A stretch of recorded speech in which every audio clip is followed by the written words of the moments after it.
What I can tell you is the DoD and DARPA has been studying storytelling as to treat PTSD, and it's a way to influence people.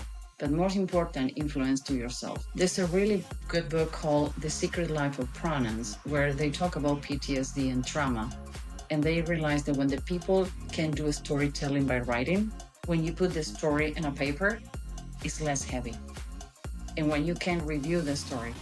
So I can send you of all the studies you want, but when I found out that DoD and DARPA put so many $1 million and researchers to work in storytelling as a working in PTSD, I'm like, wait a minute, I think I misread it. My dyslexia, and I read it again and again, like, oh, that started making sense. Because I've been working with storytelling, I always say, you have 3 stories.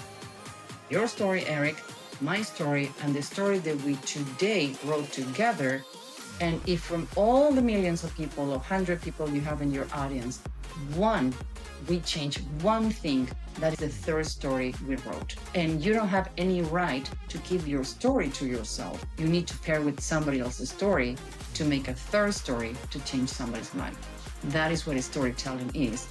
When I have a storyboard, a reminder of the things I'm gonna miss if I don't get my ass in the chair and I don't do what I do. And procrastination by perfection is my worst mistake. So I don't have the right to keep the story to myself. I need to pair my story with somebody else. I never did a podcast like yours.